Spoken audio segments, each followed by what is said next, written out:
Good evening, watchers. Here is another dark story drawn from the darker reaches of my mind.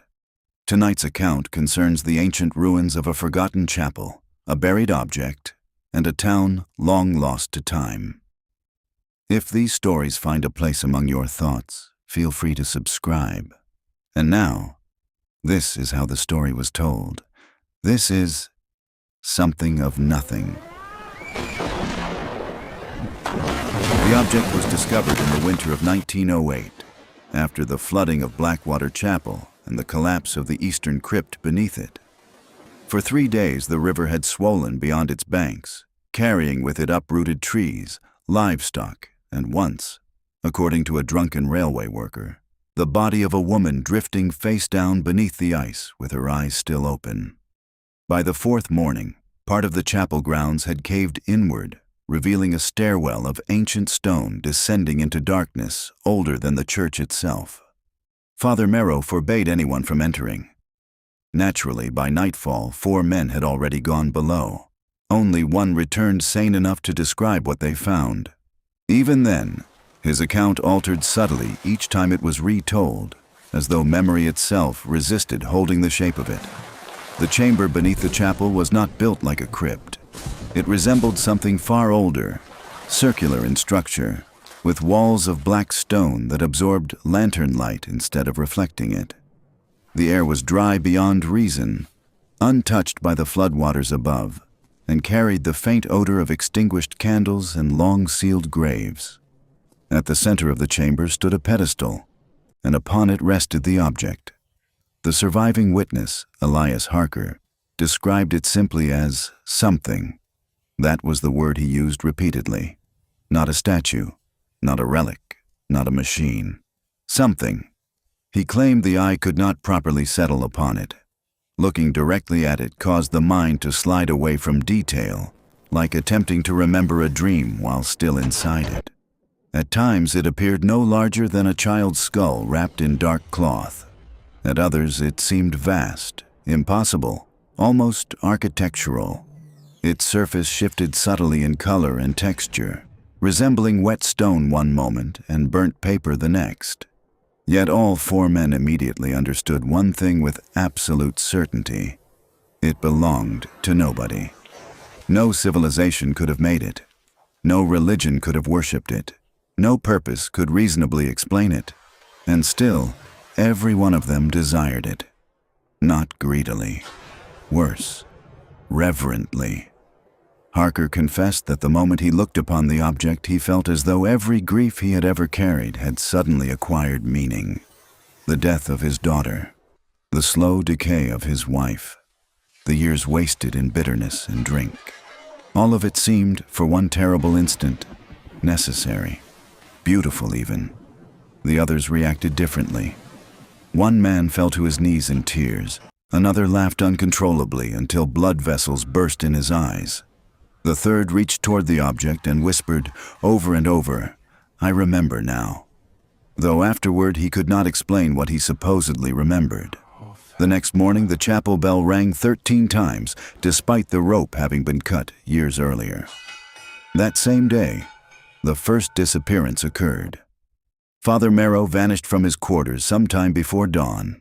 His bed was discovered untouched, his bedroom door still locked from the inside. Only a damp trail of Black River mud led from the chapel altar down toward the flooded crypt below. After that, the village began to rot quietly. Livestock were born malformed. Children woke screaming from identical dreams. People forgot simple things, names, birthdays, prayers. One woman reportedly stared at her husband for nearly an hour before calmly informing neighbors that she no longer recognized the concept of him. And always beneath these events lingered discussion of the object. Though few had seen it directly, everyone became aware of it eventually. The blacksmith abandoned his forge, claiming he had heard it calling from beneath the earth. A widow walked barefoot through snow for 2 miles, simply to sit inside the ruined chapel in silence. Men who despised one another gathered nightly in taverns not to drink, but to speak in hushed tones about what they imagined the object truly was. The strangest part was this: no 2 descriptions matched. Some believed it was a doorway, others an egg.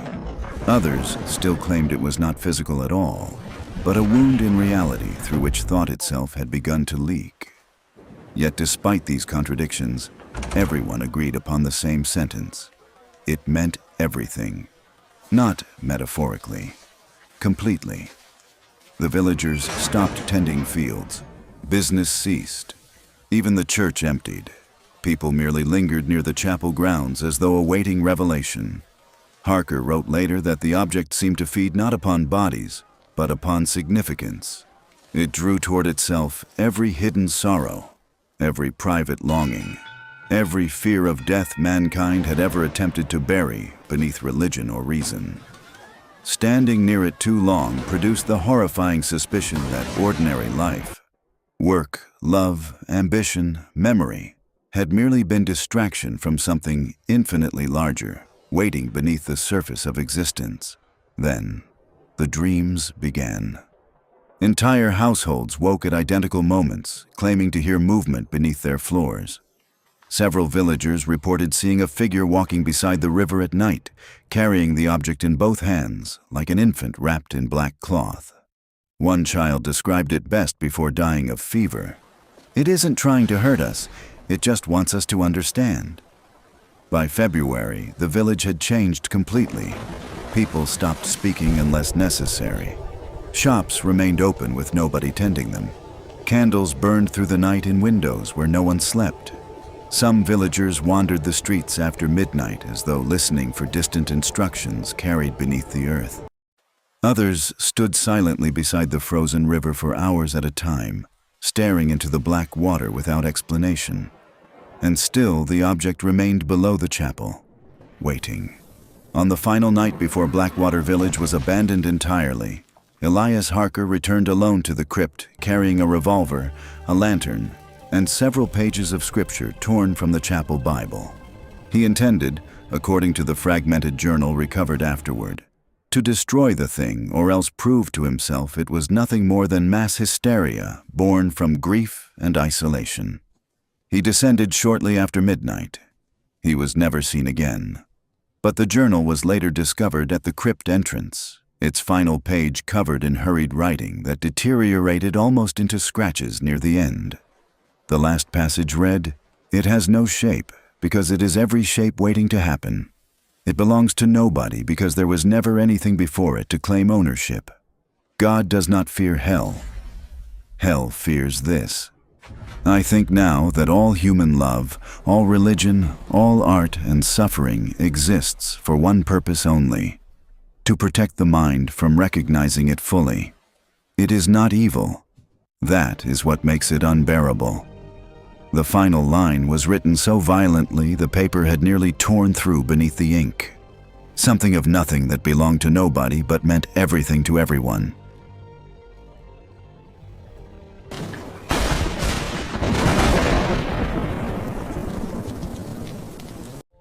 Thanks for watching. Good night.